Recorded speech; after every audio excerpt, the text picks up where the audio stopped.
¿Qué tal, gente? Esta noche vamos a viajar a un lugar donde el lujo significaba tener paja limpia en el suelo y donde la privacidad era un concepto tan extraño como un teléfono móvil.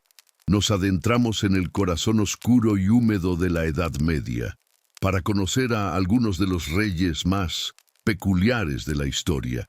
Y cuando digo peculiares, me refiero a un nivel de drama, escándalo y comportamiento francamente extraño que hace que las noticias de hoy parezcan un tranquilo cuento para niños. Si te soltaran en una de estas cortes, con tu honestidad y tus modales modernos, seamos sinceros, probablemente no sobrevivirías ni una semana. Te ejecutarían por sugerir que el rey tal vez debería bañarse más de una vez al mes.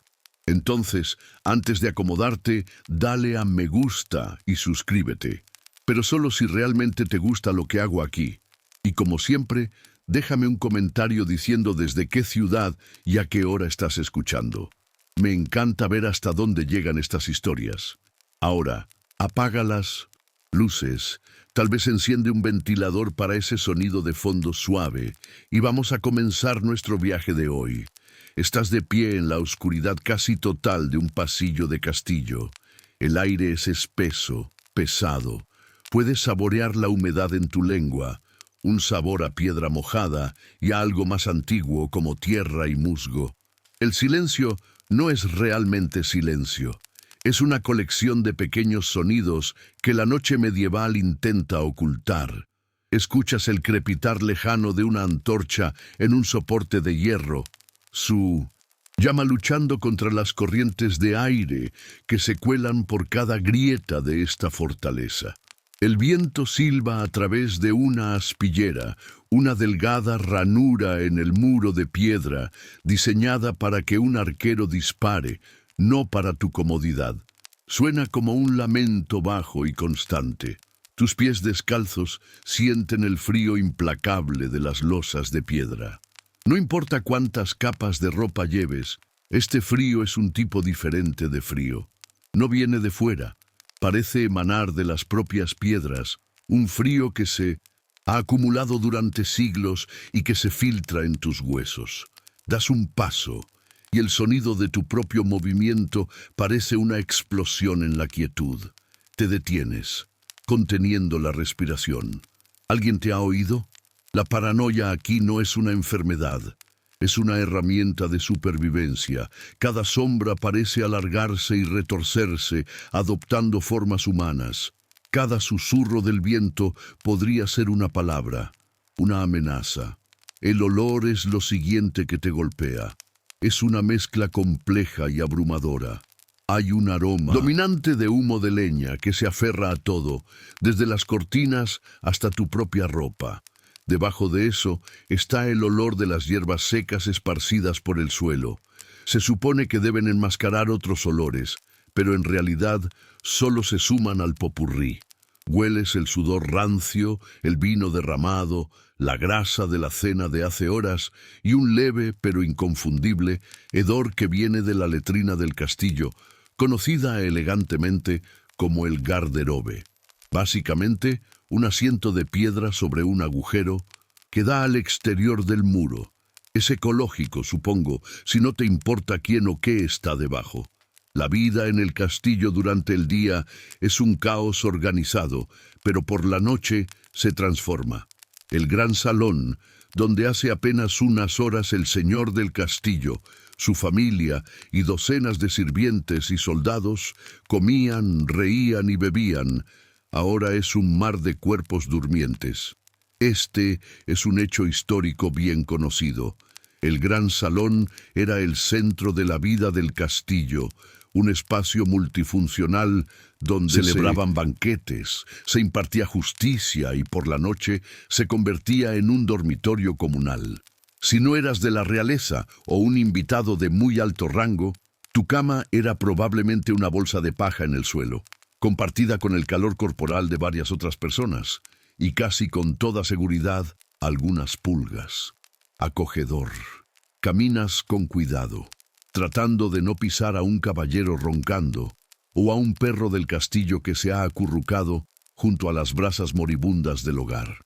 La única luz verdadera proviene de la luna, que se filtra a través de las altas ventanas, proyectando rectángulos plateados en el suelo polvoriento. Es en esta quietud donde los secretos del castillo respiran. Las paredes, literalmente, tienen oídos. Un sirviente que finge dormir, un guardia que escucha detrás de un tapiz. La información es poder, y en una corte medieval es la moneda más valiosa. Y hablando de tapices, esos enormes paños bordados que cuelgan de las paredes no son solo para la decoración. Los historiadores todavía discuten sobre su función principal. Eran principalmente un símbolo de estatus, una forma de que el señor mostrara su riqueza con escenas elaboradas de caza o batallas, o su propósito era mucho más práctico. En un edificio de piedra que era esencialmente un refrigerador glorificado, un tapiz grueso proporcionaba una capa crucial de aislamiento, atrapando el calor y bloqueando las corrientes de aire. Probablemente la respuesta es ambas cosas. Eran el equivalente medieval a tener un televisor de pantalla gigante y un buen sistema de calefacción, todo en uno. Pero aquí va una curiosidad que quizás no conozcas. La noche también era el momento de mayor actividad para una de las profesiones más importantes y menos envidiables del castillo, el gong farmer o limpiador de letrinas. Era un trabajo sucio y peligroso, no solo por las enfermedades, sino porque solo podían trabajar de noche para no ofender a los habitantes del castillo con el olor. Vaciaban los pozos negros y se llevaban los desechos. Un trabajo tan fundamental que, a pesar de lo desagradable que era, estaba sorprendentemente bien pagado. Nadie quería hacerlo, así que tenían que ofrecer un buen incentivo. Un recordatorio de que incluso en la Edad Media, la economía de la oferta y la demanda estaba muy viva. Mientras continúas tu camino sigiloso por el pasillo, te diriges hacia las cámaras reales.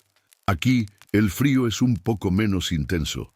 Hay más tapices, alfombras de mejor calidad en el suelo y, si tienes suerte, una puerta de madera maciza que te separa del resto del mundo. Pero ni siquiera aquí, en el corazón del poder, hay verdadera privacidad. El rey y la reina tienen damas de compañía y ayudas de cámara que duermen en la misma habitación o en una antecámara, listos para atender cualquier necesidad. Siempre hay alguien escuchando. Cada suspiro, cada discusión a medianoche, cada visita secreta, todo es observado, anotado y a menudo convertido en un arma política a la mañana siguiente. Esta es la atmósfera en la que vivieron nuestros protagonistas. Un mundo sin privacidad, lleno de incomodidad física, pero también de una intensa vida social y política que nunca se detenía. Un mundo donde un rumor podía ser tan letal como una espada. Es en esta penumbra, en estos pasillos fríos y resonantes, donde nacieron las historias de reyes crueles, depravados y excéntricos. Sus vidas públicas estaban a la vista de todos, pero sus verdaderas naturalezas a menudo se revelaban en la quietud de la noche, lejos de las ceremonias de la corte, pero nunca verdaderamente solos. Prepárate, porque ahora vamos a abrir la puerta de una de esas cámaras reales. La puerta de roble se abre con un chirrido lento y pesado, y entras. El aire aquí es diferente, es más cálido, más seco. Un gran fuego ruge en una chimenea de piedra lo suficientemente grande como para asar un buey, y sus llamas danzantes iluminan la estancia con una luz anaranjada y parpadeante. Estás en la cámara privada del rey, y el hombre sentado en una silla pesada y tallada, de espaldas al fuego, es Juan, rey de Inglaterra, señor de Irlanda, duque de Normandía y Aquitania y conde de Anjou. Aunque para ser justos, su control sobre esos títulos franceses es, digamos, cada vez más teórico. No se levanta, ni siquiera te mira. Su atención está fija en un objeto brillante que sostiene en la palma de su mano.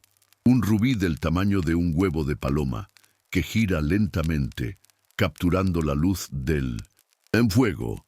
Juan no es el imponente guerrero que fue su hermano, Ricardo Corazón de León. Es de mediana estatura, corpulento, con una cara que tiende a enrojecer cuando está enfadado o ha bebido demasiado, lo cual es a menudo. Pero hay una energía inquieta en él, una intensidad en sus ojos oscuros que te dice que este no es un hombre con el que se deba jugar.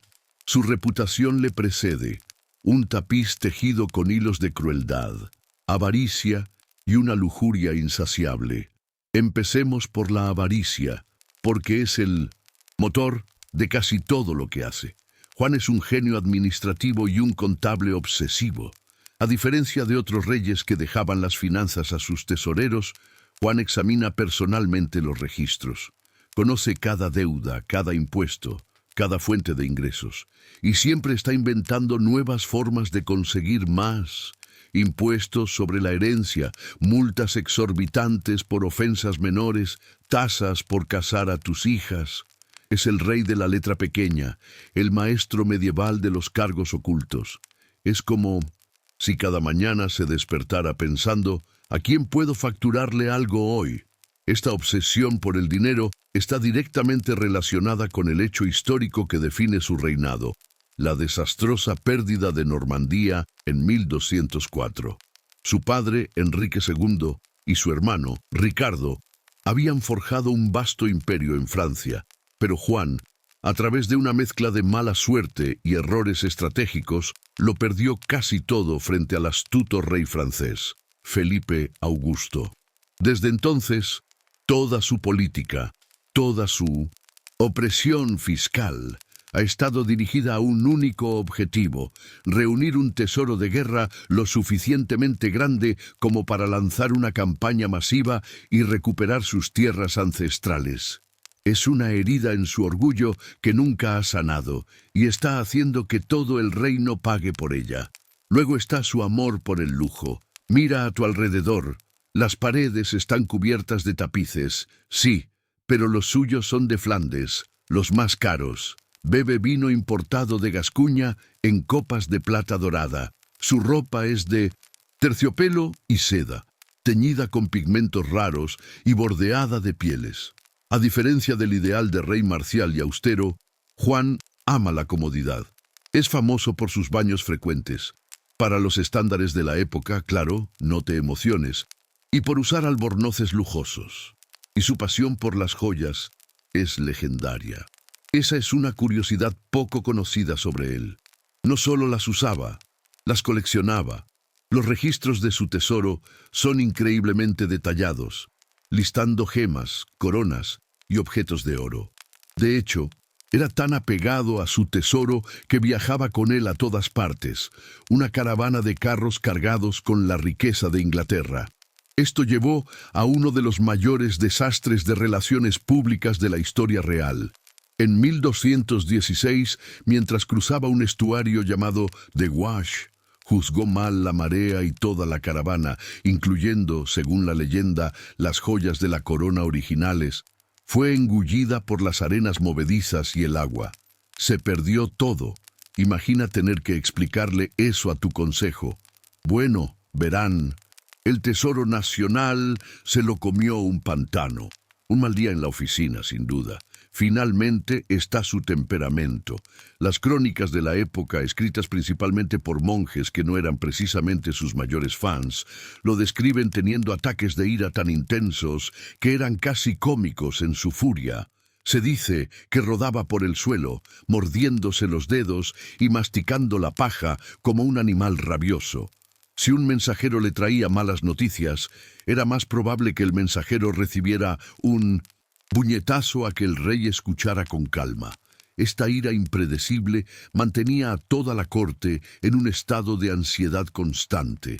Nunca sabías qué pequeña ofensa podría desencadenar una tormenta. Pero aquí es donde entra el debate académico. ¿Fue Juan realmente este monstruo de dibujos animados, este villano de pantomima que las crónicas nos presentan?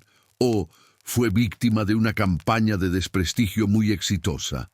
Muchos historiadores modernos argumentan que si bien ciertamente no era un santo, su reputación fue enormemente exagerada. Sus enemigos, principalmente los varones, que se sentían exprimidos por sus impuestos, y los clérigos, que se oponían a sus intentos de controlar la Iglesia en Inglaterra, controlaban la narrativa. Escribieron la historia, y la escribieron para que él pareciera lo peor posible. Lo pintaron como irreligioso, aunque los propios registros de Juan muestran que donaba regularmente a la caridad y observaba las fiestas religiosas. Lo llamaron incompetente, pero fue un administrador brillante, aunque despiadado. La verdad, como siempre, probablemente se encuentra en algún punto intermedio. No era el diablo encarnado, pero definitivamente no era el tipo de jefe al que le llevarías un problema sin tener un plan de escape.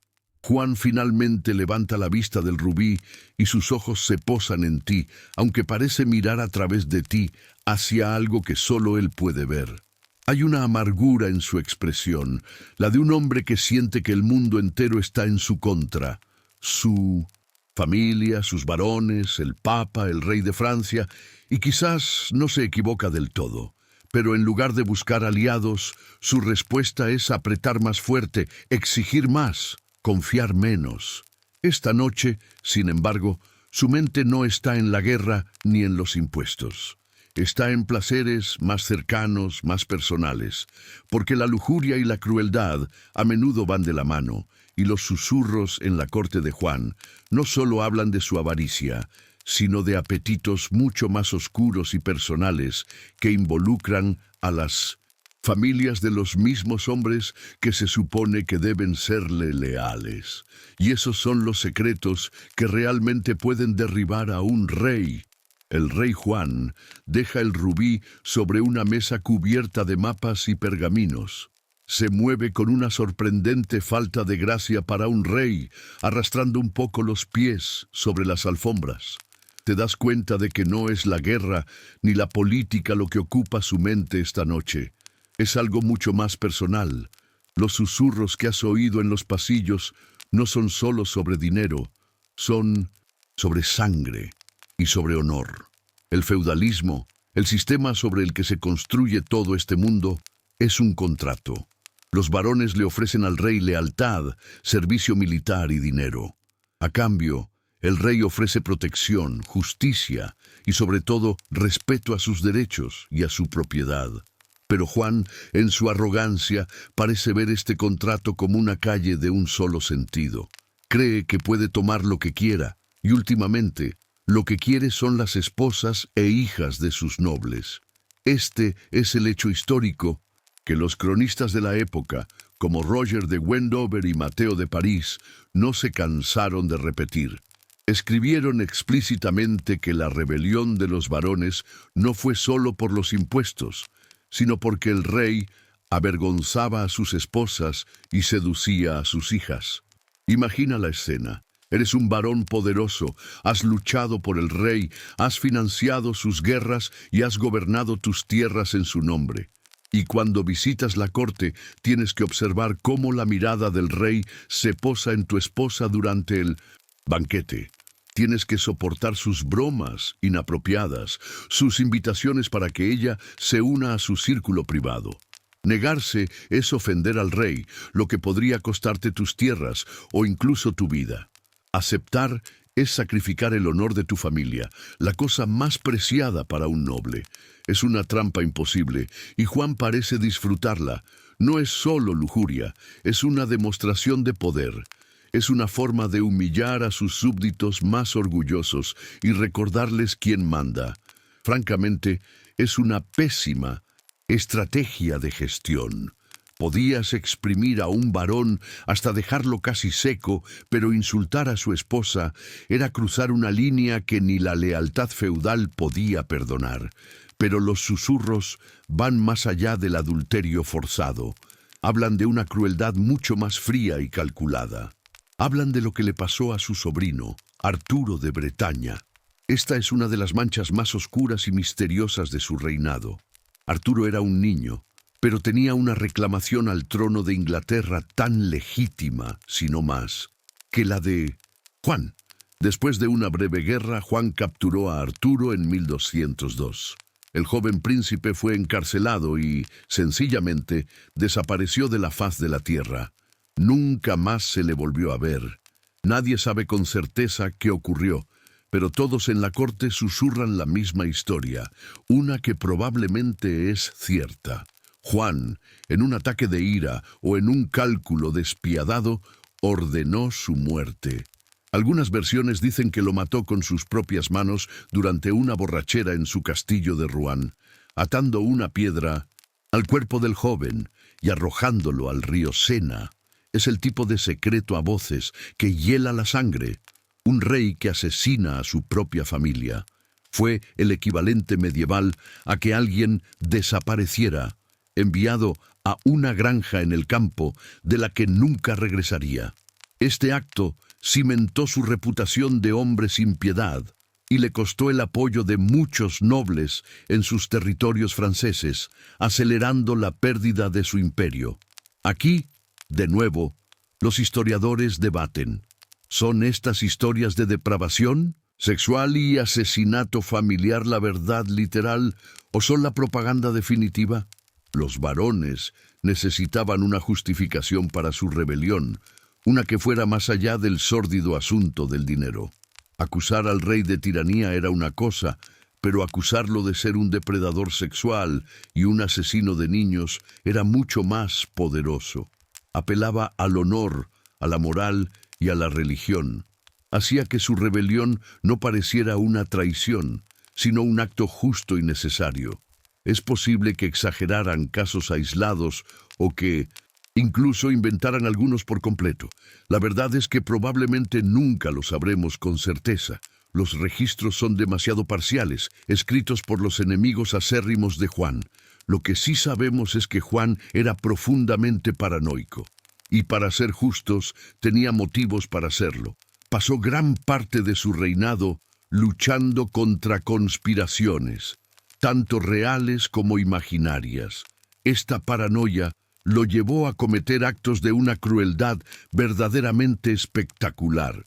Una de las historias más famosas es la de Matilde de Briuse, la esposa de uno de sus varones. Cuando ella se negó a entregar a su hijo como rehén a la corte del rey, declarando públicamente que no confiaría a su hijo a un hombre que había asesinado a su propio sobrino, la ira de Juan fue terrible. Capturó a Matilde y a su hijo mayor y los encerró en una mazmorra del castillo de Windsor, donde deliberadamente los dejó morir de hambre. Este no es un rumor vago, está bien documentado. Es el tipo de acto que no se puede explicar con estrategia política. Es pura y sádica venganza, así que mientras observas al rey Juan en su cámara, solo con sus pensamientos, ves a un hombre acorralado por sus propios demonios, un administrador brillante atrapado en el cuerpo de un matón paranoico, un rey que anhela el poder absoluto, pero carece de la lealtad de sus súbditos porque la ha despreciado y pisoteado. Los susurros de la corte son el veneno que él mismo ha destilado. Cada acto de crueldad, cada humillación, cada gota de avaricia ha creado un enemigo más. Pronto, esos susurros se convertirán en gritos de rebelión, y los varones de Inglaterra se unirán no solo para limitar su poder con un documento, la Carta Magna, sino para cazarlo. La noche en el castillo es larga, pero el reinado de Juan se está acortando con cada respiro rencoroso que toma. Damos un salto adelante en el tiempo. Han pasado casi 100 años desde que el cuerpo del rey Juan fue enterrado apresuradamente, lejos de Londres. La paranoia y la brutalidad de su reinado han dado paso a una nueva era y a un nuevo tipo de escándalo. Si los pecados de Juan fueron los de un tirano clásico, avaricia, crueldad, lujuria depredadora, los de su bisnieto, Eduardo II, son mucho más íntimos y para la nobleza del siglo XIV igual de peligrosos. Entramos en una corte obsesionada no con el miedo a la ira del rey, sino con el desconcierto y la furia ante su amor. Estás en el salón del trono del Palacio de Westminster. El rey Eduardo II es alto y fuerte, guapo, la viva imagen de un rey Plantagenet. Su padre, Eduardo I, fue una leyenda, un conquistador temido apodado el Martillo de los Escoceses. Todos esperaban que el hijo siguiera sus pasos, pero mientras que su padre amaba la guerra, Eduardo II ama a Piers Gaveston. Y ese es el problema. Piers Gaveston, un caballero gascón de cuna relativamente modesta, es ingenioso, elegante, y tiene una lengua tan afilada como una daga. También es devastadoramente arrogante, y el rey está completa y absolutamente fascinado por él. No es solo una amistad, es una obsesión que eclipsa todo lo demás, a su esposa, a sus varones, a su reino. El primer acto de Eduardo como rey en 1307, literalmente lo primero que hizo fue llamar a Gaveston del exilio al que su padre lo había sentenciado. No esperó ni a que la silla del trono se calentara. Las prioridades estaban claras. El hecho histórico que encendió la mecha fue la decisión de Eduardo de nombrar a Gaveston conde de Cornualles. Este no era un título cualquiera. Era un condado inmensamente rico y poderoso, tradicionalmente reservado para miembros de la familia real. Dárselo a un advenedizo gascón fue un insulto directo a toda la jerarquía de la nobleza inglesa. Los varones, hombres con linajes que se remontaban a la conquista normanda, observaron con incredulidad cómo este favorito del rey no solo recibía tierras y títulos, sino que también era nombrado regente del reino, cuando Eduardo tuvo que cruzar a Francia para casarse. Dejaron al novio a cargo del país. La indignación era palpable, pero no era solo el poder lo que molestaba a los varones. Era el comportamiento de Gaveston. Aquí entra una curiosidad deliciosa y poco conocida. Su afición por poner apodos insultantes a los hombres más poderosos de Inglaterra. Se burlaba de su apariencia, de sus modales, de su inteligencia. Al conde de Lancaster, primo del rey y uno de los hombres más ricos del reino, lo llamaba el violinista o el actor por su forma de comportarse. Al conde de Warwick, un hombre sombrío y formidable, le puso el apodo que se le quedaría grabado: el perro negro de Arden. Gaveston parecía pensar que el amor del rey lo hacía intocable, y se deleitaba provocando a estos magnates con cara de piedra. No fue una estrategia profesional muy inteligente a largo plazo. Y por supuesto estaba la naturaleza de su relación. Los cronistas de la época la describen con un lenguaje cargado de insinuaciones. Hablan de cómo el rey despreciaba la compañía de sus nobles para deleitarse únicamente en la de Gaveston, de cómo se unieron en un pacto de afecto indebido y una unión ilícita. Aquí surge el gran debate académico. ¿Eran Eduardo y Piers amantes? Los enemigos del rey ciertamente querían que todo el mundo lo creyera. La acusación de sodomía era un arma política devastadora, un pecado contra Dios y la naturaleza. Sin embargo, algunos historiadores sugieren que la realidad podría ser más compleja. El concepto de una amistad masculina intensa, una hermandad jurada o fraternitas, era una parte aceptada de la cultura cortesana. Es posible que Eduardo, sintiéndose aislado y presionado por las expectativas, simplemente se aferrara a su amigo de la infancia de una manera inusualmente demostrativa y emocional. Sus enemigos, entonces, tomaron esta devoción y la retorcieron, presentándola como algo perverso para justificar su oposición política. Sea cual sea la verdad, y probablemente nunca la sabremos, la percepción lo era todo. Tú, como observador en la corte, ves a un rey que ignora a su joven y bella esposa, Isabel de Francia, para pasar todo su tiempo con Gaveston. Ves cómo le da a su favorito las joyas que eran parte de la dote de la reina. ¿Ves cómo en los torneos Eduardo busca la aprobación de Piers, no la de los jueces o la de su corte? Se comportan como dos adolescentes enamorados, ajenos a la tormenta que se está gestando a su alrededor. Los varones no solo están celosos del poder de Gaveston, están ofendidos por la afrenta al orden natural de las cosas. El rey debe amar a su reina, honrar a su nobleza y gobernar su reino. En su opinión, Eduardo estaba fallando en las tres cosas. Todo por un hombre. Es una historia menos de tiranía y más de un drama personal explosivo. Se sentían como los miembros de una junta directiva cuyo CEO, de repente, decide gastar todo el presupuesto de la empresa en regalos para su nuevo mejor amigo, mientras se burla de ellos en las reuniones. La atmósfera en la corte de 1900 y Eduardo II no es de miedo, como en la de Juan, sino de una tensión social insoportable. Hay una sensación de vergüenza ajena, de exasperación. Los varones murmuran en las esquinas, sus rostros sombríos. El perro negro de Arden jura en voz baja que si tiene la oportunidad, le enseñará a Gaveston a morder.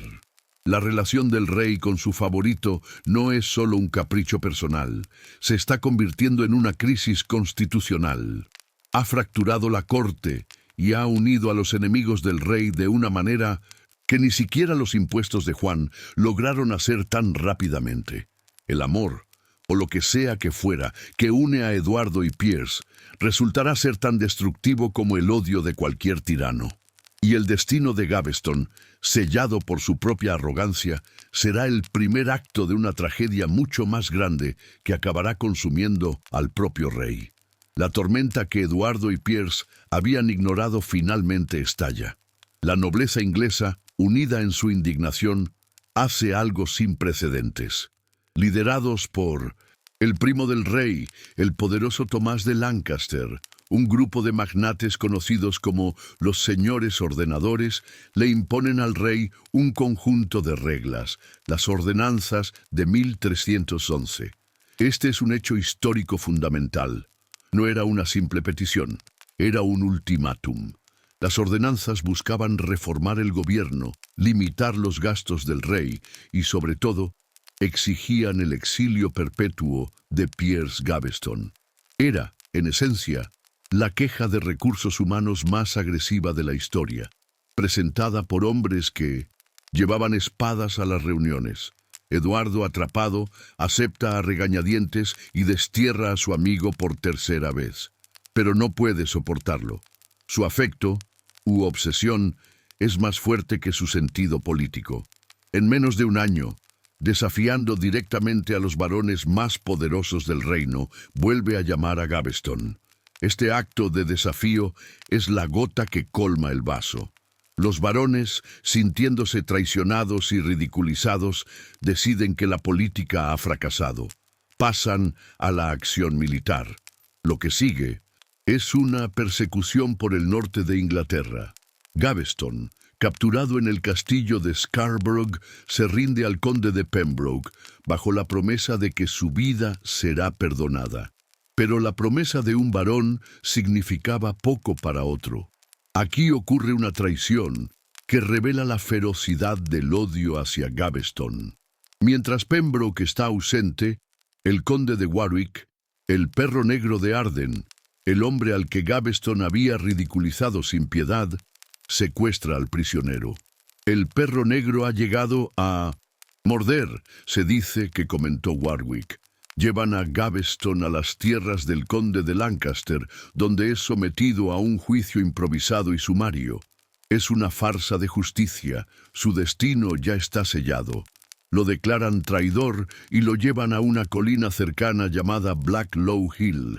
Allí, el 19 de junio de 1312, el favorito del rey, el hombre que había volado demasiado cerca del sol, es ejecutado.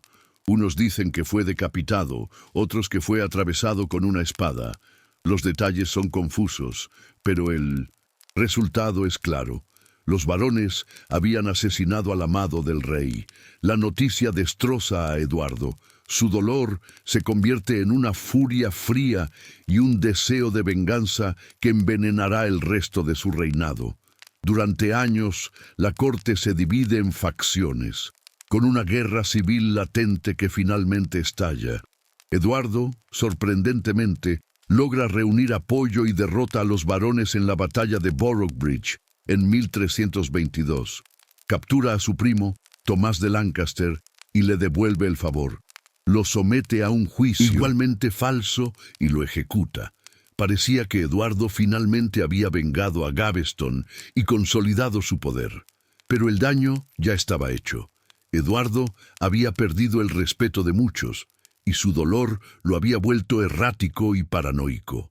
Encontró nuevos favoritos, la familia de Spencer, padre e hijo, que eran tan codiciosos y arrogantes como Gaveston, pero sin su encanto. Y lo más importante, había convertido a su esposa, la reina Isabel, en una enemiga mortal, humillada durante años y ahora temerosa. De los de Spencer, Isabel encontró su oportunidad. Enviada a Francia en una misión diplomática, se negó a volver. Allí se convirtió en el centro de todos los nobles exiliados por Eduardo, y lo más escandaloso de todo, tomó un amante. Roger Mortimer, un poderoso señor que había escapado de la Torre de Londres.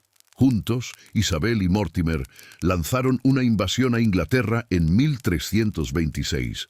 El régimen de Eduardo, podrido desde dentro, se desmoronó casi sin lucha. Los de Spencer fueron capturados y ejecutados brutalmente. El rey fue capturado y forzado a abdicar en favor de su hijo adolescente, Eduardo III. Su corona, su reino, todo le fue arrebatado. Y aquí llegamos a su sombrío final, envuelto en uno de los debates más macabros de la historia medieval. Eduardo II fue encarcelado en el castillo de Berkeley. Unos meses después, en septiembre de 1327, se anunció su muerte. ¿Cómo murió? La historia tradicional, la que se enseñó durante siglos y fue inmortalizada en obras de teatro, es grotescamente. Fue asesinado por orden de Mortimer, sujetado y empalado con un atizador al rojo vivo. Un final horrible, supuestamente diseñado como un castigo simbólico por su presunta sodomía, que no dejaría marcas externas en el cuerpo. Suena más a un plan de un villano de ficción que a un hecho histórico. Y muchos historiadores hoy en día están de acuerdo. La mayoría de los académicos ahora descartan esta historia como propaganda negra diseñada para manchar aún más la reputación de los enemigos de Isabel y Mortimer. Es más probable que fuera asfixiado o que muriera por enfermedad deliberadamente inducida. Pero el debate no termina ahí. Existe una teoría aún más extraña, respaldada por un documento intrigante conocido como la Carta de Fieschi, que sugiere que Eduardo en realidad escapó de Berkeley. Según esta versión, otro hombre fue asesinado en su lugar, y el rey depuesto vivió el resto de su vida como un ermitaño en Italia. ¿Es posible? Probablemente no. Pero el hecho de que el debate exista nos muestra cuán turbias eran las aguas de la política medieval. La caída de Eduardo II es una tragedia completa. Un hombre inadecuado para la corona, cuyo amor personal destruyó su vida pública y cuyo final sigue siendo un misterio espeluznante. Después del drama oscuro y sangriento de la política real, hagamos una pausa. Respira hondo. El aire ya no huele a traición y mazmorras, sino a carne asada, a vino especiado y a cera de abejas caliente. Has sido invitado a un banquete real, así que intenta actuar como si pertenecieras a este lugar.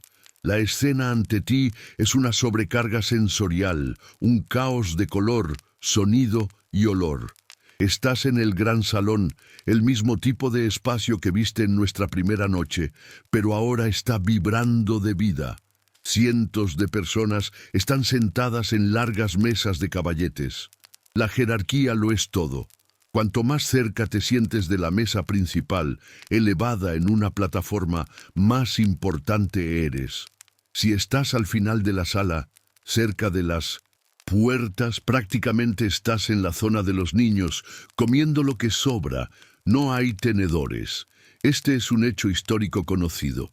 Tienes un cuchillo, una cuchara para las sopas y tus dedos.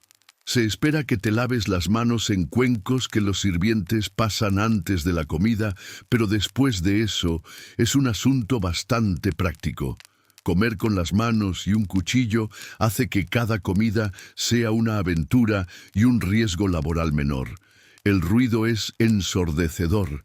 Hay un zumbido constante de conversaciones, el sonido metálico de las copas, las órdenes gritadas a los sirvientes y la música. Un grupo de ministriles en una galería elevada está tocando laúdes, flautas y violas, pero apenas se les oye por encima del estruendo. Un bufón con un traje de colores chillones está haciendo malabares en una esquina, contando chistes que probablemente eran tan malos entonces como sonarían ahora. Luego, la comida empieza a llegar, y no para de llegar. Olvida la idea de un entrante, un plato principal y un postre. Un banquete medieval consiste en múltiples servicios, cada uno con una variedad de platos servidos todos a la vez. El primer servicio podría incluir cabezas de jabalí asadas, cisnes y pavos reales desollados, asados y luego rediseñados con sus propias plumas para que parecieran vivos sobre la fuente. Pasteles de carne del tamaño de un escudo y caldos espesos y cremosos. Aquí es donde entra en juego el gran símbolo de estatus de la cocina medieval, las especias. Un mito popular dice que usaban especias para ocultar el sabor de la carne en mal estado. Si bien eso pudo haber ocurrido en una cocina pobre, en un banquete real era todo lo contrario. Las especias como la pimienta, la canela, el clavo, la nuez moscada y el jengibre eran astronómicamente caras, importadas a través de rutas comerciales largas y peligrosas. Cubrir un plato con especias no era para ocultar nada, era para gritar «soy increíblemente rico». La comida era a menudo de colores vivos, teñida, con azafrán, amarillo, sándalo, rojo o perejil, verde, creando un espectáculo visual. Entre los servicios llega el entretenimiento. Y aquí es donde las cosas se ponen realmente extrañas. Presentan lo que se conoce como una sauteltie, o sutileza. Esta es una curiosidad fascinante y poco conocida de los banquetes de élite. Las sautilties eran esculturas complejas, a menudo fantásticas, hechas de azúcar cocido, mazapán, cera o materiales similares. Podrían representar una escena de una leyenda, una alegoría religiosa o más a menudo un comentario político. Imagina una escultura de azúcar que muestra un castillo con el estandarte del anfitrión, o un águila, el emperador, atacando a un zorro, un rey rival. Eran el equivalente medieval de un pastel de bodas demasiado elaborado que nadie se atreve a cortar. Esto nos lleva a un debate académico. ¿Cuánto de este festín era realmente para comer y cuánto era puro teatro? Los historiadores discuten sobre la practicidad de algunos de estos platos. ¿Alguien realmente se comía ese pavo real recompuesto con sus plumas, que probablemente estaba frío y grasiento para cuando llegaba a la mesa? ¿O era simplemente un centro de mesa, un Instagram post medieval para impresionar a los invitados? La línea entre la comida y el espectáculo era increíblemente borrosa. El propósito de un banquete no era solo alimentar a tus invitados, era asombrarlos, intimidarlos y afirmar tu lugar en el orden social. Cada plato era una declaración de poder.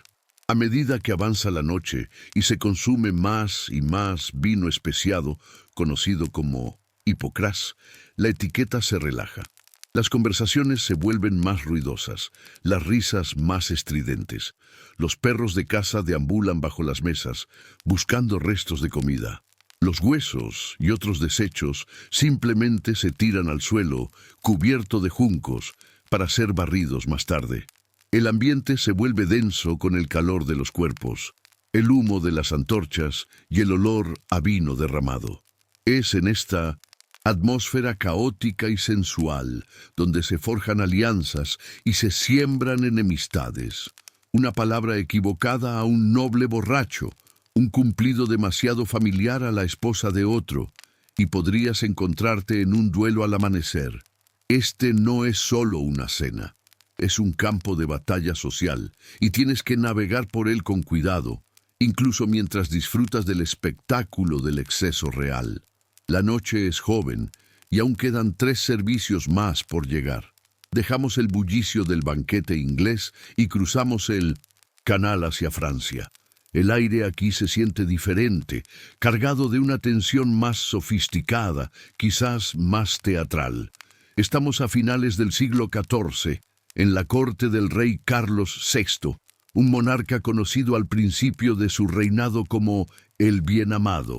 Pero la historia, con su cruel ironía, lo recordaría con un apodo muy diferente: Carlos el Loco.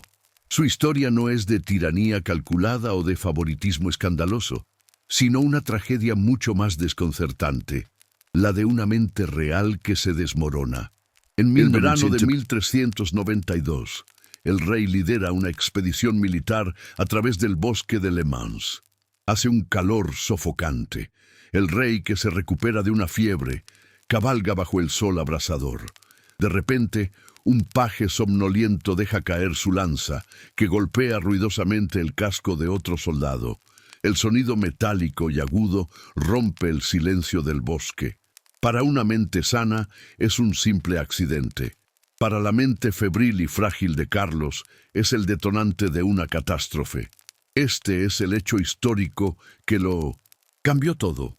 El rey se estremece, desenvaina su espada y con los ojos desorbitados grita: ¡Adelante contra los traidores! ¡Quieren entregarme!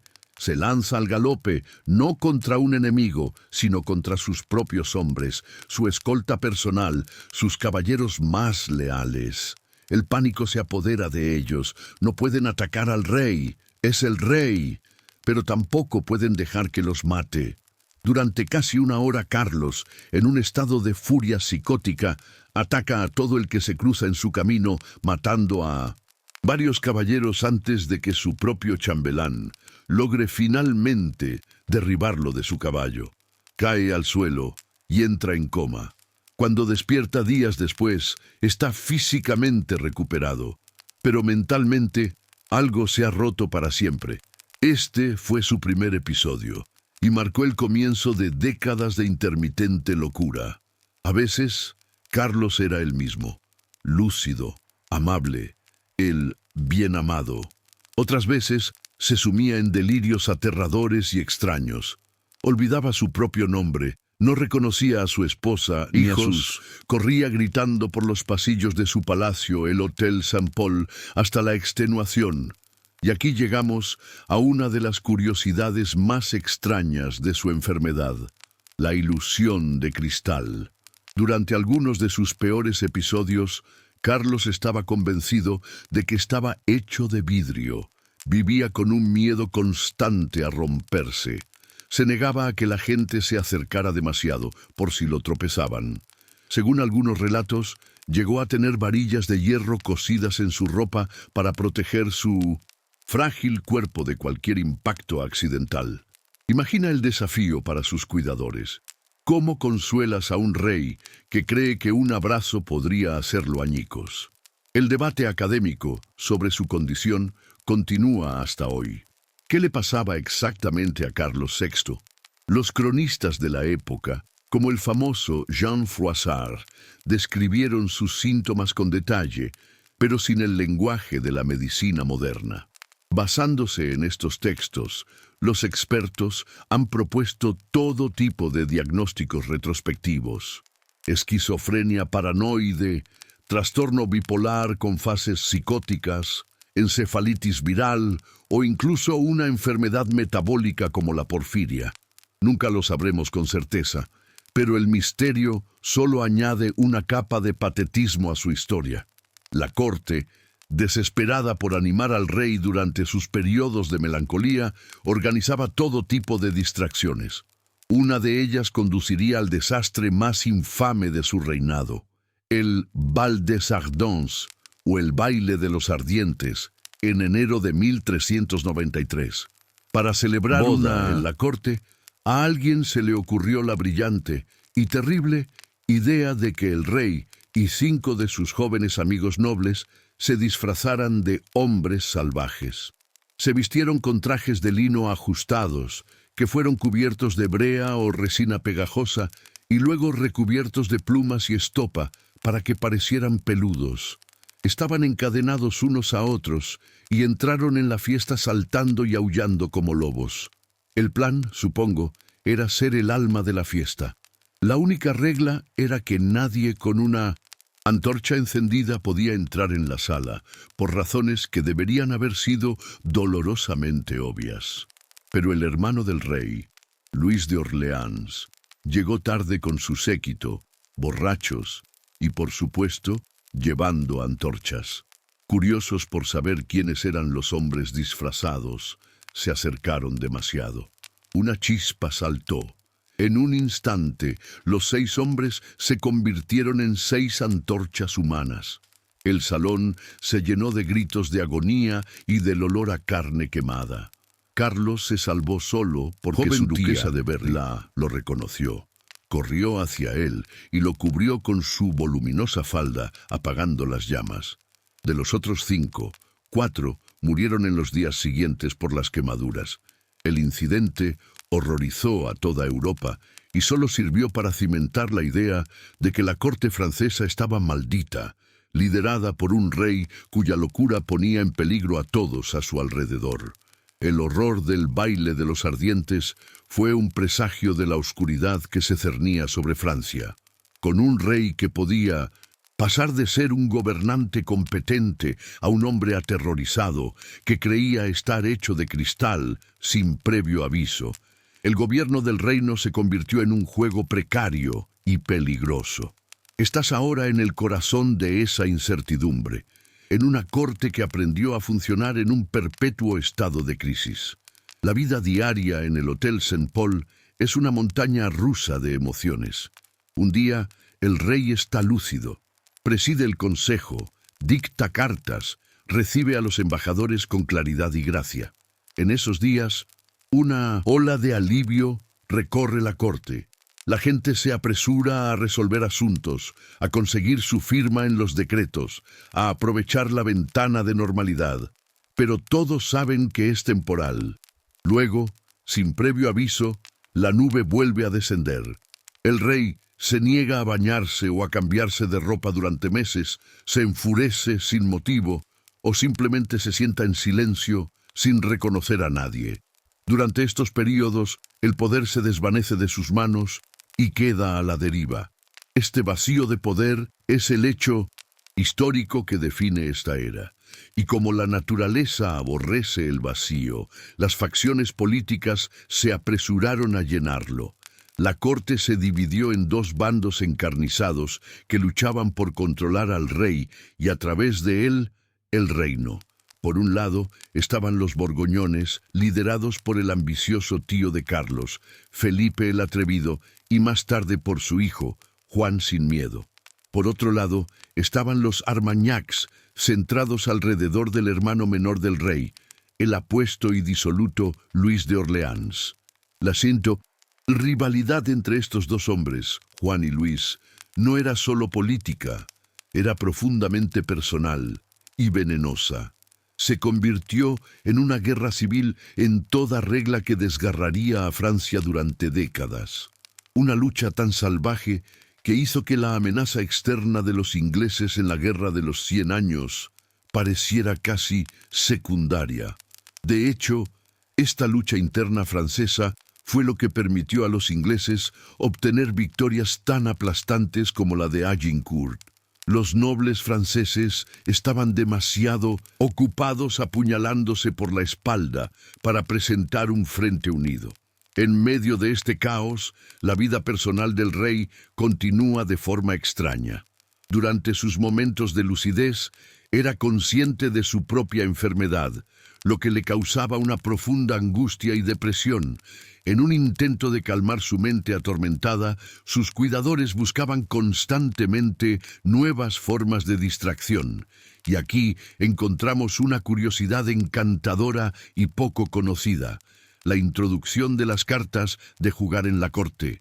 Uno de los primeros registros de un juego de cartas en Francia proviene de los libros de contabilidad del tesorero de Carlos VI, que en 1392 anota un pago a un pintor por 3 juegos de cartas con muchos colores y diseños para el esparcimiento de nuestro señor el rey.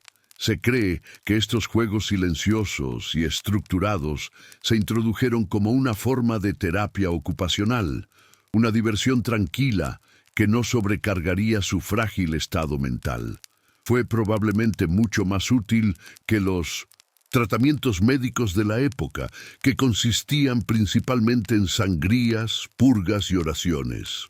En el centro de toda esta intriga política se encuentra una figura controvertida: la esposa del rey, la reina Isabel de Baviera. Y aquí reside un gran debate académico. ¿Quién era realmente Isabel?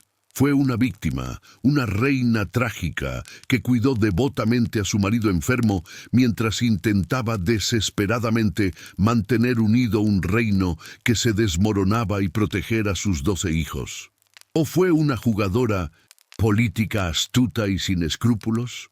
Sus enemigos la pintaron como una mujer derrochadora, infiel.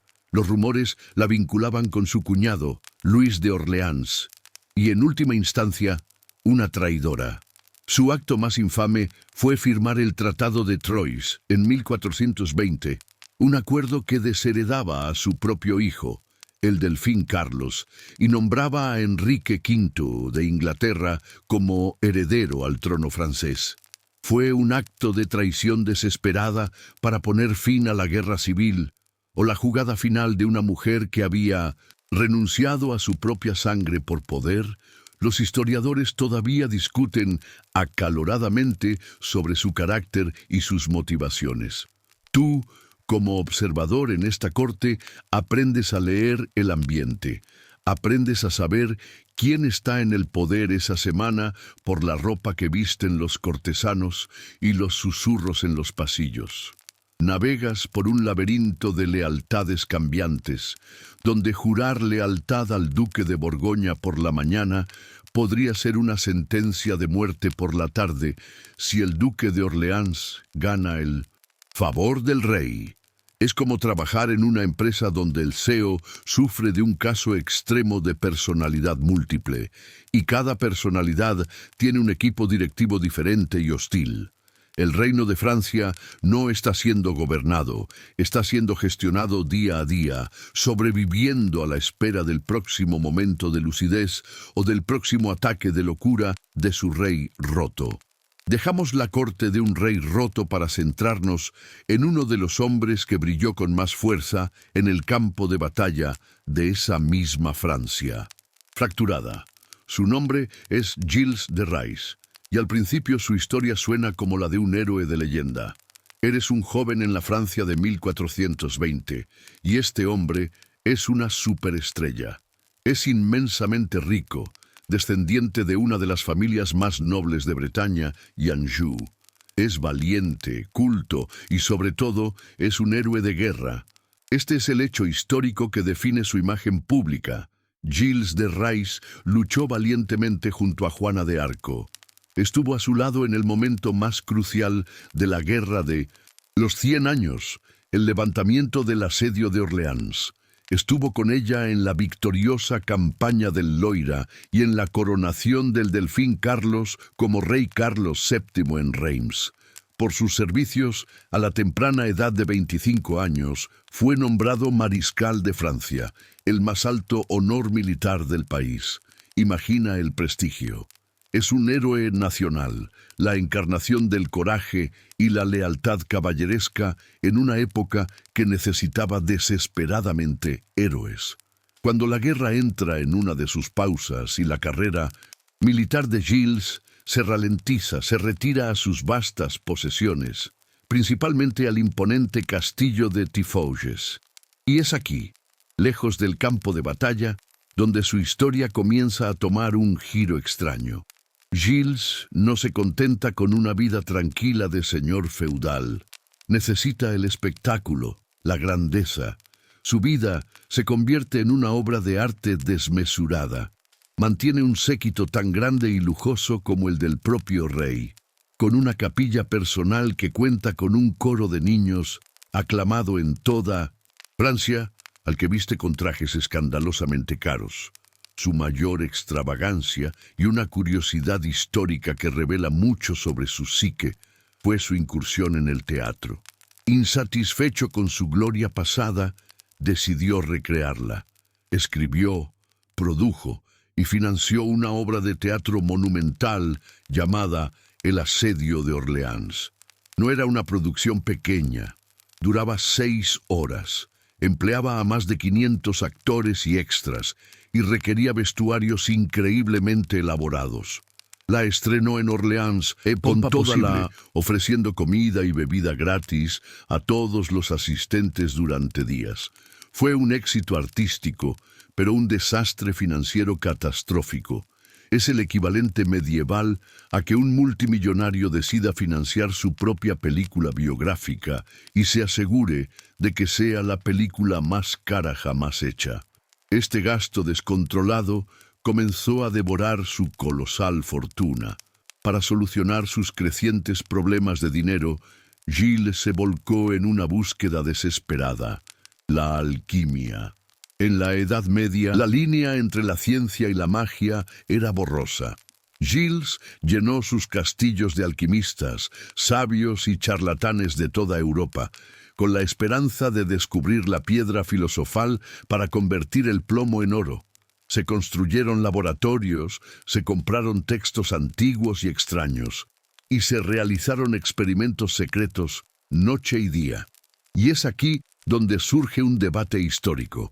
¿Fue Gilles de Rais un pionero de la ciencia, un hombre curioso que exploraba la química en su forma más primitiva, o se adentró en un territorio mucho más oscuro?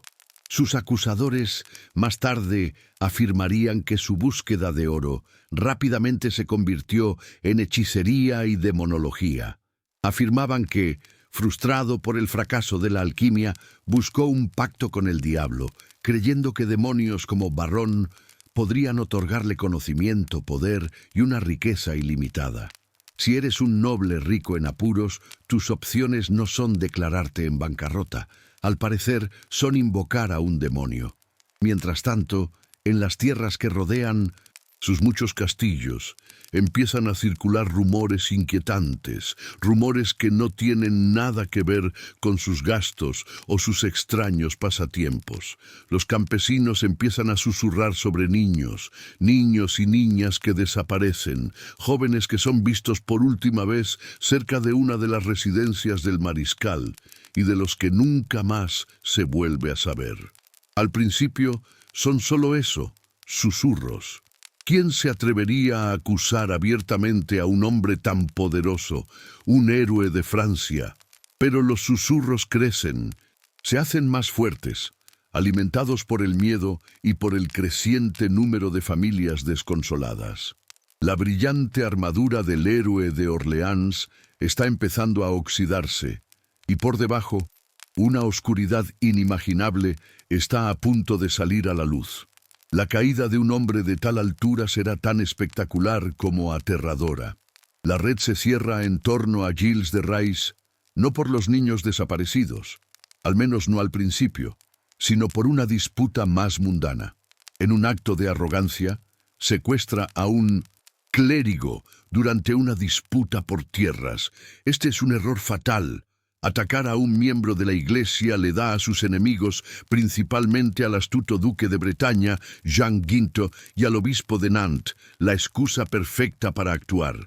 En 1440, el gran héroe de guerra es arrestado.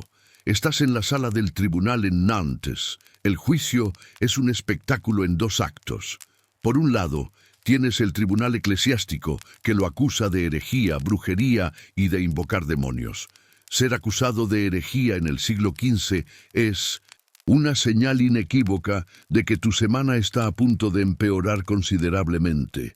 Por otro lado, está el Tribunal Civil, que, impulsado por los rumores que ahora se gritan en voz alta, lo acusa de algo mucho más tangible y horrible: el secuestro y asesinato de un número incontable de niños. Al principio, Gilles de Rais es la viva imagen de la arrogancia aristocrática. Se niega a reconocer la autoridad del tribunal. Insulta a los jueces, llama al obispo simoníaco y canalla delante de todos. Es una estrategia legal audaz, aunque espectacularmente ineficaz. Exige ser juzgado por sus pares, los caballeros de Francia, no por clérigos a los que desprecia. El tribunal, sin inmutarse, procede. El punto de inflexión llega con el testimonio. No son sus rivales nobles ni clérigos vengativos los que suben al estrado.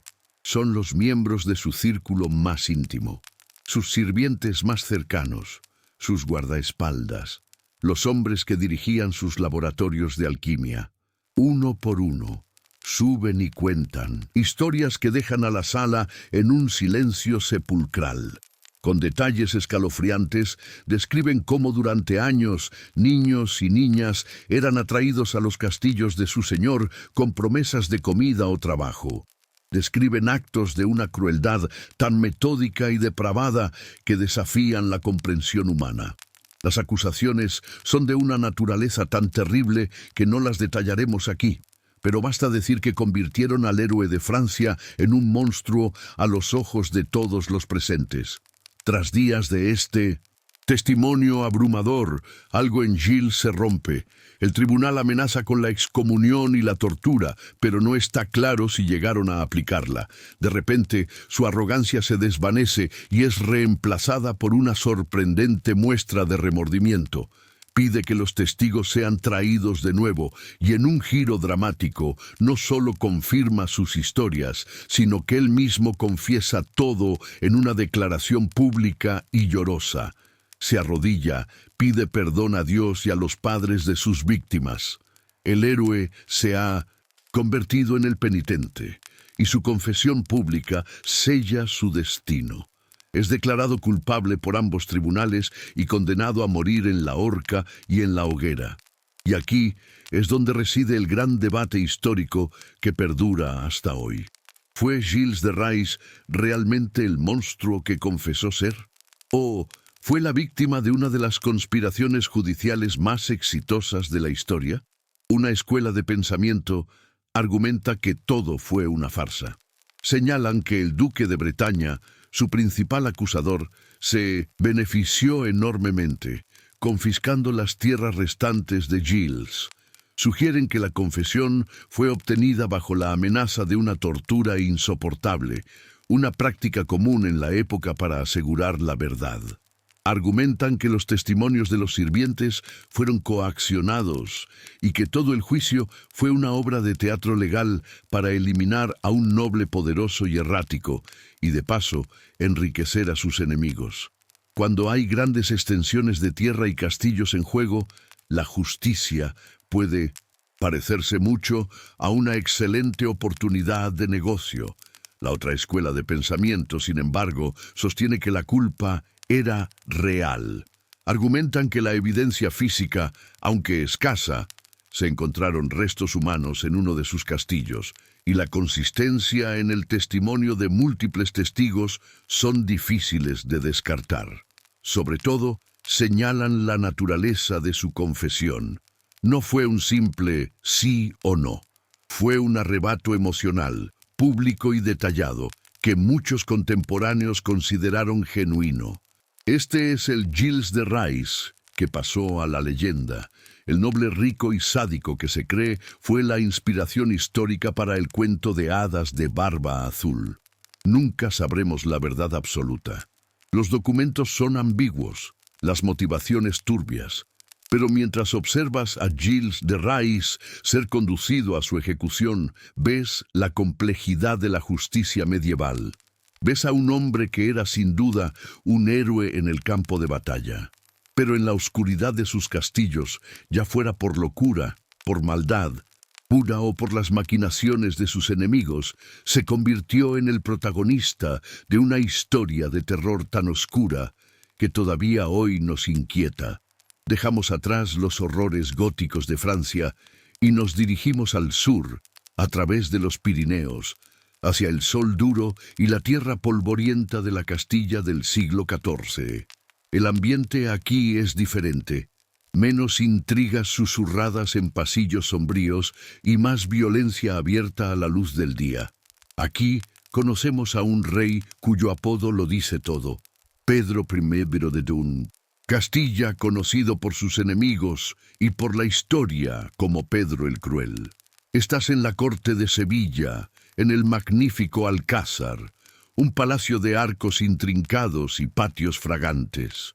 Pero la belleza del entorno es una máscara que oculta una realidad brutal.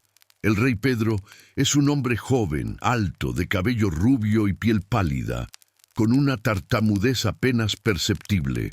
No parece un monstruo, pero en su interior arde una furia fría. Su reinado, que comienza en 1350, se define desde el primer día por una lucha a muerte contra sus rivales. Principalmente su mar de medio hermanos ilegítimos, los Trastámara, liderados por el ambicioso Enrique. Tener 10 medio hermanos que creen tener un mejor derecho al trono que tú tiende a crear cenas familiares muy tensas. La crueldad de Pedro no es la locura impredecible de Carlos VI ni la depravación secreta de Gilles de Rais. Es una herramienta política afilada y utilizada sin vacilar. Él cree en la justicia del rey, una justicia que es rápida, absoluta y a menudo fatal.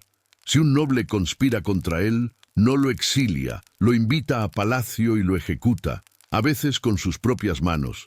El mensaje es claro: la traición se paga con sangre. Su reinado se convierte en una letanía de asesinatos por encargo y ejecuciones sumarias. Elimina a un señor aquí, a un consejero allá. Su medio hermano Fadrique, maestre de la Orden de Santiago, es asesinado en los pasillos del propio Alcázar.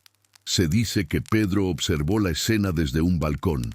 Esta violencia constante es el hecho histórico que alimenta la guerra civil castellana, un conflicto salvaje que se convierte en un escenario para la Guerra de los 100 años. Pedro se alía con los ingleses y su famoso príncipe, Eduardo de Woodstock, el príncipe negro. Enrique de Trastámara, por su parte, consigue el apoyo de los franceses. Castilla se convierte en el tablero de ajedrez sangriento de las dos grandes potencias de Europa. Pero ningún evento resume mejor su apodo que su encuentro con el rey moro de Granada, Abu Said, en 1362. Y esta es una curiosidad histórica que tuvo consecuencias que perduran hasta hoy. Abu Said, que había usurpado el trono de Granada, viajó a Sevilla para buscar una alianza con Pedro. Llegó con su séquito, cargado de tesoros.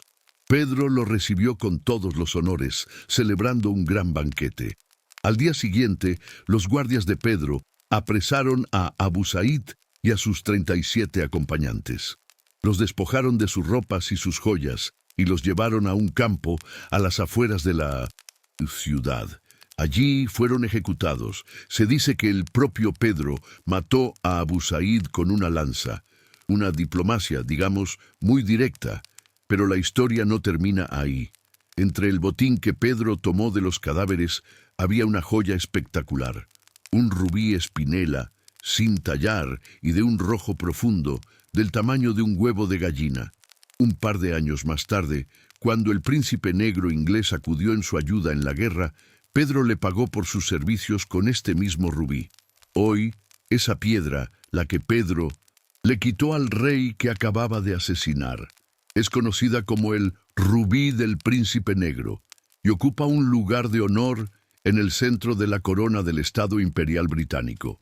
Reposa en la Torre de Londres, un recuerdo silencioso de un acto de traición y asesinato de hace más de 650 años. Por supuesto, la historia la escriben los vencedores, y los enemigos de Pedro finalmente ganaron la guerra. Esto nos lleva a un debate académico fundamental en la historiografía española.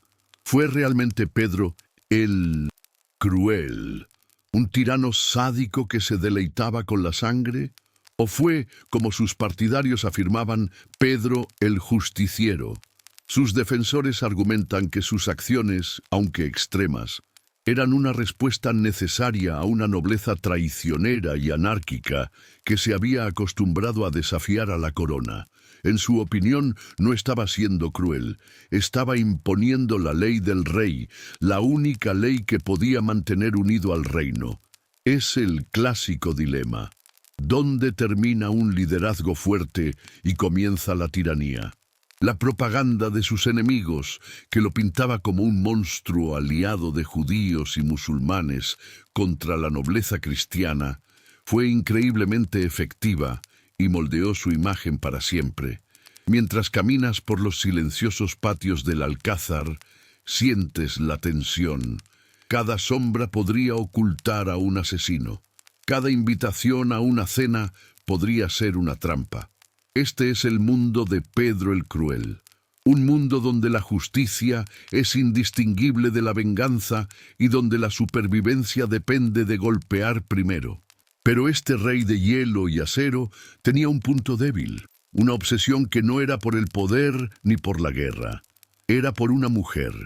Y esa historia de amor, tan feroz como su crueldad, sería el escándalo central de su reinado. En el corazón de la historia de Pedro el Cruel hay una paradoja. Este rey, famoso por su desconfianza y su violencia, era capaz de una devoción y un amor que desafiaron todas las convenciones de su época. La destinataria de este amor era una noble castellana de belleza serena, llamada María de Padilla. Su historia de amor es la clave para entender muchas de las acciones más temerarias y escandalosas de Pedro. Se conocen cuando él es apenas un príncipe adolescente y la conexión es instantánea y abrumadora. Para Pedro, María no es solo una amante, es su consejera, su confidente, el único ser humano en el que parece confiar plenamente. El problema es que un rey no puede simplemente casarse por amor. Un rey tiene que hacer un matrimonio político. La elección para Pedro es Blanca de Borbón, una princesa francesa en un enlace diseñado para asegurar la paz con el vecino del norte.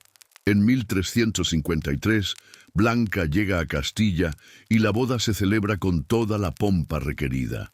Y aquí es donde ocurre el escándalo que conmociona a Europa. A los 2 días de la boda, Pedro abandona a su nueva esposa.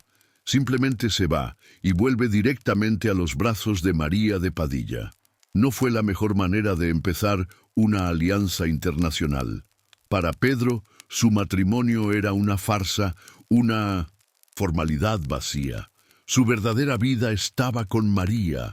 Encierra a Blanca en varios castillos y fortalezas, manteniéndola como prisionera el resto de su vida. Ella moriría unos años después en circunstancias misteriosas y toda Europa, no sin razón, culpó a Pedro de haber ordenado su muerte para librarse de ella. Mientras la reina legítima languidece en prisión, María de Padilla vive como la reina de facto de Castilla. Pedro la instala en sus palacios, le da títulos y tierras, y tienen 4 hijos juntos. La nobleza, ya resentida por su mano dura, ve esta relación como la máxima afrenta. No solo desprecia las alianzas políticas, sino que eleva a su amante por encima de todos, desafiando a la Iglesia y a las normas sociales. Pero a Pedro no le importa. Su devoción por María es absoluta. Lamentablemente, su tiempo juntos es corto. En 1361, en medio de la guerra y la agitación, María de Padilla muere, probablemente víctima de la peste. Pedro queda devastado. El rey de hierro, el hombre que ordenaba muerte sin pestañear, se sume en un profundo duelo por la única persona que amaba. Y es entonces cuando hace algo tan extraño y romántico que parece sacado de una novela gótica. Un año después de su muerte, en 1362, Pedro convoca a las Cortes de Sevilla, la asamblea de los nobles y clérigos más importantes del reino, y aquí realiza una declaración asombrosa, una curiosidad histórica que desafía toda lógica. Jura solemnemente ante Dios y ante todos los presentes que María de Padilla no había sido su amante, sino su primera y única esposa legítima. Afirma haberse casado con ella en secreto, mucho antes de que Blanca de Borbón pusiera un pie en Castilla. Por lo tanto, su matrimonio con Blanca era nulo, y María era la verdadera reina. Exige que la asamblea la reconozca como tal, y que reconozca a su hijo, Alfonso, como el legítimo heredero al trono. Las Cortes, aterrorizadas o convencidas, aceptan. La leyenda posterior, probablemente una invención romántica, añade un detalle macabro y teatral, que el cuerpo de María fue exhumado, vestido con galas reales, sentado en el trono, y que los nobles fueron obligados a besar la mano de su cadáver para jurarle lealtad como reina. Si bien es casi seguro que esto nunca sucedió, el hecho documentado ya es lo suficientemente impactante. Un rey que obliga a su reino a aceptar a su amada muerta como su reina legítima. Es un acto de amor obsesivo, un gesto grandioso que desafía a la muerte misma. La mayoría de la gente se conformaría con un bonito epitafio, pero Pedro decidió reescribir la historia por ella. Por supuesto, esto nos lleva a un debate académico. ¿Fue la declaración de Pedro un acto de pura devoción romántica, un intento desesperado de honrar a la mujer que amaba? ¿O fue un movimiento político brillante y cínico? Al declarar a María su esposa legítima, automáticamente legitimaba a sus hijos, fortaleciendo su derecho al trono contra las pretensiones de su medio hermano Enrique de Trastámara. Era una forma de asegurar su linaje, envuelta en el lenguaje del amor eterno. Probablemente, como en la mayoría de las acciones de Pedro, fue una mezcla de ambas cosas. Una pasión genuina, utilizada para un fin político despiadado.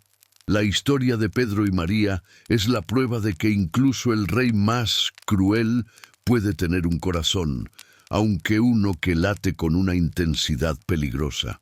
Su amor fue la única constante en una vida de violencia y traición, un amor por el que desafió a la Iglesia, a su nobleza y a la lógica, intentando incluso engañar a la propia muerte.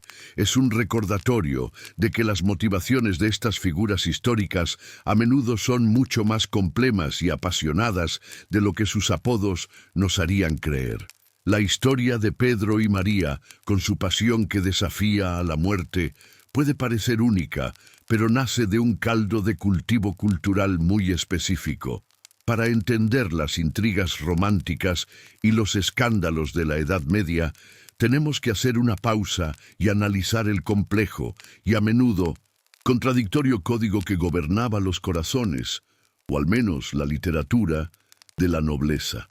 El amor cortés no era una ley escrita, sino un ideal, un juego sofisticado con reglas no dichas que todos en la corte conocían. Imagina que eres un joven caballero en una de estas cortes. Tu matrimonio, si es que llega a producirse, será casi con toda seguridad un acuerdo comercial. Te casarás con una mujer para adquirir tierras, forjar una alianza o asegurar tu linaje. El amor, en el sentido romántico que conocemos, rara vez forma parte de la ecuación. Entonces, ¿dónde encuentras esa pasión, ese anhelo que ennoblece el espíritu? La encuentras en el amor cortés. El concepto, un hecho histórico bien establecido, floreció en el siglo XII en las cortes del sur de Francia, especialmente bajo el patrocinio de mujeres poderosas como Leonor de Aquitania y su hija, María de Champaña. Los trovadores, poetas y músicos itinerantes difundieron sus ideas por toda Europa. El modelo básico es este. Un Mensintusen, caballero dedica su corazón a una dama de rango superior, que casi siempre es inalcanzable, y lo que es más importante, ya está casada. Él se convierte en su vasallo de amor, prometiéndole lealtad y servicio. Realiza hazañas heroicas en su nombre, escribe poemas sobre su belleza y sufre en silencio por un amor que, en teoría, nunca podrá consumarse plenamente. El propio anhelo, el sufrimiento, es lo que lo purifica y lo convierte en un mejor hombre, en un caballero más virtuoso. Es como un videojuego emocional con misiones muy complicadas, cuyo objetivo final no es ganar a la dama, sino ganar su favor y, de paso, no ser decapitado por su celoso marido. Suena muy noble, ¿verdad? Pero la práctica era, por supuesto, mucho más complicada. ¿Era este amor siempre platónico? Casi con toda seguridad, no. El ideal del amor cortés a menudo proporcionaba una tapadera perfecta para el adulterio. Toda la tensión del secreto, los encuentros furtivos, las miradas robadas a través de un salón lleno de gente, era una receta para el drama y a menudo para relaciones muy reales. La filosofía era convenientemente flexible, y esto nos lleva a una curiosidad fascinante, aunque posiblemente ficticia. Las cortes de amor. Según un libro de finales del siglo XII, llamado De Amore de Andrés el Capellán, las damas nobles, como la mencionada María de Champaña, presidían tribunales para resolver dilemas románticos. Se les presentaban casos hipotéticos o reales, y ellas dictaban sentencia. Por ejemplo, una de las preguntas más famosas que se dice que juzgaron fue: ¿puede existir el verdadero amor entre los esposos? Su veredicto, según el libro, fue un rotundo no. Argumentaban que el amor verdadero debe ser libremente otorgado y estar lleno de un anhelo celoso, mientras que el matrimonio era un deber contractual. Una filosofía muy conveniente si buscabas justificar una aventura extramatrimonial. Era el equivalente medieval a una columna de consejos sobre relaciones, pero con condesas dictando las reglas. Esto alimenta el debate académico central sobre el tema. ¿El amor cortés existió realmente como un código social o fue puramente un invento literario? Algunos historiadores creen que fue una fuerza cultural genuina que refinó las costumbres de una clase guerrera y brutal, enseñando a los hombres a tratar a las damas nobles con deferencia y a canalizar sus energías en algo más que la guerra. Otros argumentan que es una fantasía total. Señalan que la vida real en la Edad Media estaba dominada por la política del poder, las herencias y la supervivencia. La idea de que un noble arriesgara su vida y sus tierras por un amor poético y adúltero es, según ellos, absurda. La verdad, probablemente, se encuentra en algún punto intermedio. El amor cortés existía como un ideal, un lenguaje que la gente usaba para describir y a veces para justificar sus emociones y acciones, incluso si la realidad rara vez alcanzaba la pureza de los poemas. Lo que es innegable es que este ideal creó una cultura de secretos y pasiones ilícitas. Influyó en todo, desde la forma en que se diseñaba la ropa hasta las letras de las canciones. Proporcionó una válvula de escape emocional en un mundo de matrimonios sin amor. Pero también fue un juego peligroso. Los celos eran reales, la venganza de un marido poderoso era letal. Un romance cortés que salía mal podía terminar no solo con un corazón roto, sino con una guerra privada, un exilio o una ejecución silenciosa. Era un ideal, hermoso y elevado, pero que se jugaba en el mismo tablero sangriento y pragmático que todas las demás facetas de la vida medieval. Dejemos los elevados y abstractos ideales del amor y descendamos a algo mucho más fundamental y, seamos sinceros, mucho más oloroso: la higiene en la Edad Media. Hemos hablado de castillos fríos, banquetes grasientos y emociones intensas. Ahora respira hondo, o tal vez no, y vamos a sumergirnos en la atmósfera sensorial de la vida diaria. ¿Cómo olía realmente el mundo de nuestros reyes?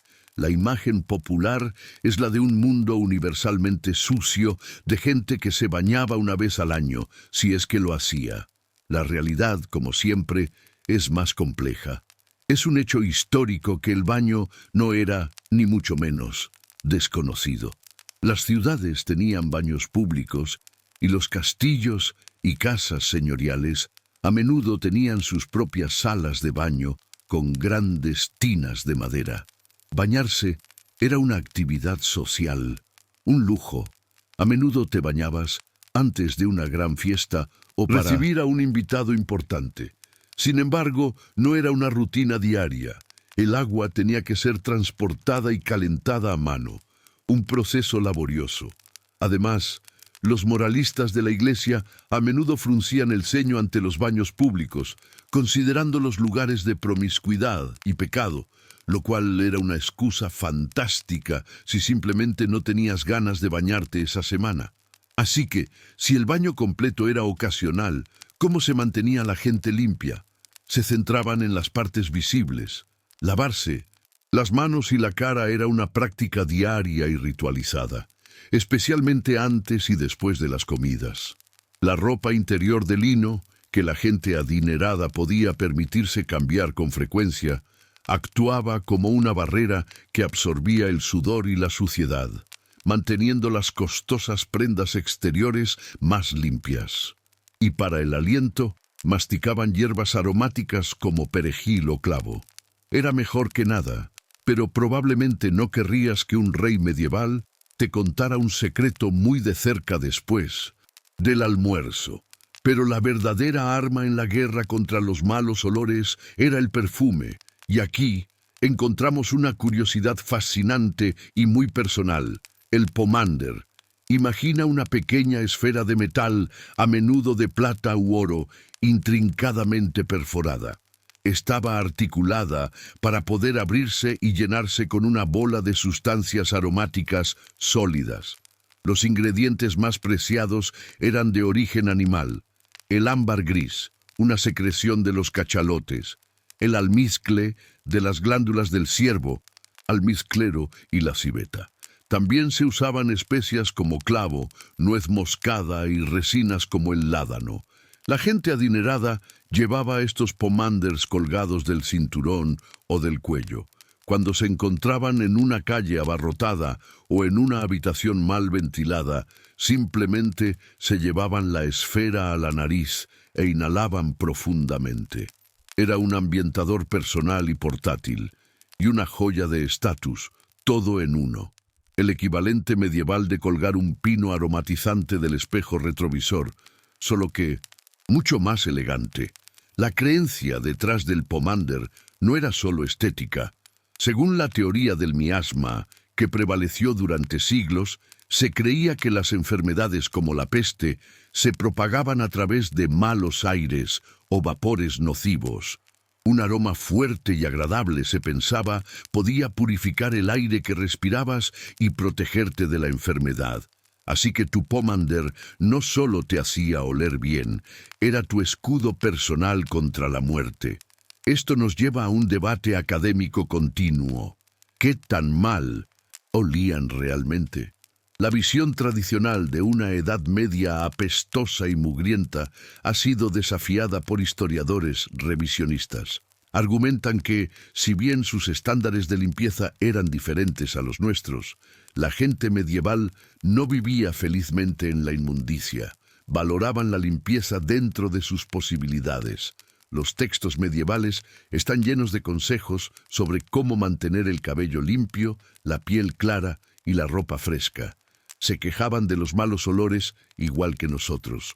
La diferencia es que vivían mucho más cerca de las fuentes de esos olores: los animales, la basura en las calles, la falta de saneamiento. Su umbral de lo que constituía un mal olor era probablemente mucho más alto que el nuestro. Así que, si pudieras entrar en una cámara real, no te golpearía una pared de olor corporal puro. Te encontrarías con una compleja mezcla de aromas: el olor a paja y hierbas en el suelo, el humo de leña y la cera de las velas, el olor a cuero, a lana y a vino especiado, y flotando por encima de todo el pesado y exótico perfume del rey o la reina, un aroma de almizcle y especias que anunciaba su presencia antes de que siquiera entraran en la habitación. Era un mundo donde los olores contaban una historia de estatus, salud y poder, un mundo que para nuestra nariz moderna sería abrumador, pero para ellos era simplemente el olor de casa. Nuestro viaje a través de las noches oscuras de la realeza medieval nos lleva a nuestra última parada. Cruzamos de nuevo el Canal de la Mancha y aterrizamos en una Inglaterra que está en el umbral de una nueva era. El mundo medieval se está desvaneciendo y el Renacimiento está en pleno apogeo. Y en el trono se sienta un rey que es la encarnación de esta transición. Un hombre de educación renacentista, apetitos medievales y un ego que cambiará el mundo para siempre. Su nombre es Enrique VIII. En su juventud, Enrique es la imagen misma de un rey. Es alto, atlético, increíblemente carismático y un erudito consumado. Habla varios idiomas, compone música y es un teólogo devoto. De hecho, tan devoto que el Papa le otorga el título de Defensor de la Fe, por escribir un tratado que ataca las ideas de Martín Lutero. La ironía, como veremos, es deliciosa. Pero debajo de este exterior dorado yacen dos obsesiones que definirán su reinado y fracturarán la cristiandad: su desesperada necesidad de un heredero varón y su abrumadora pasión por una mujer llamada Ana Bolena. Su primera esposa, Catalina de Nino Aragón, una princesa española devota y leal, le ha dado una hija, María, pero ningún hijo superviviente. Para Enrique, esto es una catástrofe. Aquí yace una curiosidad histórica crucial para entender su mentalidad. El miedo de Enrique a no tener un hijo no era simple machismo. Era una paranoia dinástica profundamente arraigada. Su padre, Enrique VII, había puesto fin a las sangrientas guerras de las Rosas, una serie de guerras civiles causadas precisamente por disputas sucesorias. Enrique VIII creía que dejar solo a una hija como heredera invitaría al caos y a otra guerra civil. Un heredero varón no era un deseo, era una necesidad absoluta para la seguridad del reino. Mientras tanto, se enamora perdidamente de Ana Bolena, la dama de compañía de la reina. Ana es diferente. No es dócil ni sumisa, es ingeniosa, ambiciosa, con ojos oscuros y penetrantes y una voluntad de hierro. Cuando el rey más poderoso de Inglaterra la quiere como amante, ella se niega. Quiere ser reina o nada. Esta negativa solo alimenta la obsesión de Enrique. Convencido de que su matrimonio con Catalina está maldito por Dios, ya que ella había sido brevemente la esposa de su hermano mayor fallecido, Enrique busca una anulación del Papa. Este es el hecho histórico central, la gran cuestión del rey. Pero el Papa Clemente VII está en una posición imposible. Está prisionero, o al menos bajo el control, del hombre más poderoso de Europa, el sacro emperador romano Carlos V, que resulta ser el sobrino de 1900, Catalina de Aragón. No hay forma de que el Papa vaya a ofender al emperador declarando nulo el matrimonio de su tía. Tras años de frustración y maniobras diplomáticas fallidas, Enrique toma una decisión radical, una que ningún rey anterior se había atrevido a tomar. Si la Iglesia de Roma no le da lo que quiere, creará su propia iglesia. Es la crisis de la mediana edad más extrema de la historia. La mayoría de los hombres se compran un caballo nuevo. Enrique decidió fundar una religión.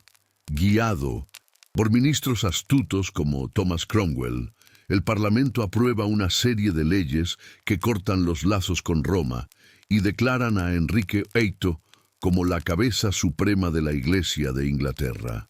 El resto es historia, una cascada de consecuencias. Enrique se casa con Ana Bolena, disuelve los monasterios, apoderándose de su inmensa riqueza. Ejecuta a cualquiera que se oponga a su supremacía, incluyendo a su amigo y consejero, Sir Tomás Moro. Pero el destino le juega una mala pasada. Ana Bolena también le da una hija a Isabel, pero no un hijo. Cuando ella tampoco cumple con su único deber, el amor de Enrique se convierte en odio. Y aquí llegamos al debate académico sobre Ana. ¿Fue una seductora intrigante que manipuló al rey para conseguir la corona y luego pagó el precio de su ambición? ¿O fue una mujer de profunda fe reformista, una jugadora política inteligente que fue víctima de la tiranía de un marido cuando no pudo producir un heredero? La verdad es probablemente una mezcla. Para navegar por la corte de Enrique tenías que ser un jugador brillante, pero ese mismo brillo te convertía en un objetivo.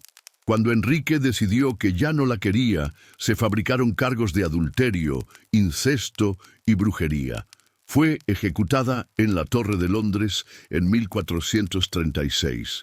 El puesto de reina de Inglaterra bajo el mandato de Enrique VIII tenía grandes beneficios, pero también una tasa de rotación asombrosamente alta y algunos riesgos laborales muy serios. Enrique se casaría 4 veces más en su búsqueda de la estabilidad dinástica y la felicidad personal. Jane Seymour le dio su anhelado hijo, Eduardo, pero murió en el parto. Ana de Cleves fue rechazada por su apariencia. Catalina Howard fue ejecutada por adulterio. Y Catalina Parr, la última, logró sobrevivirle. El reinado de Enrique VIII es la conclusión perfecta para nuestra historia. Muestra cómo los apetitos de un solo hombre, por el poder, por una mujer, por un hijo, pueden alterar el curso de la historia de una nación para siempre. Su legado no fue solo una serie de esposas decapitadas, sino la creación de una iglesia nacional, un cambio sísmico en el poder político y una Inglaterra que nunca volvería a ser la misma. El eco de los deseos de este rey resonaría durante siglos, y así, la última historia de la noche llega a su fin. El fuego en la chimenea del gran salón se ha consumido, dejando solo brasas de un rojo suave. Los fantasmas de reyes y reinas, de héroes y villanos, se retiran a los tapices, a las páginas de los libros de historia. El drama, la pasión, la crueldad, todo se desvanece como el humo de una vela recién apagada. Suelta esas historias, déjalas ir. Ya no te pertenecen esta noche. Ahora siente el peso de tu propio cuerpo, la comodidad de tu cama. Siente cómo tus músculos se relajan, cómo la tensión del día se disuelve y se aleja de ti. El eco de las batallas y los banquetes se convierte en un zumbido silencioso y lejano. No hay nada que hacer, ningún lugar al que ir. Solo estás en este momento de quietud. Respira hondo y al exhalar, deja que el último resto de pensamiento se vaya con tu aliento. La noche es tu castillo ahora, pero es un castillo de paz. Sus muros son tu tranquilidad, su silencio es tu calma. Cada respiración te lleva más y más profundo hacia un sueño tranquilo y reparador. Flota en esta oscuridad suave y cálida. El pasado es solo un susurro. El futuro puede esperar. Ahora solo hay descanso, solo hay silencio. Duerme bien,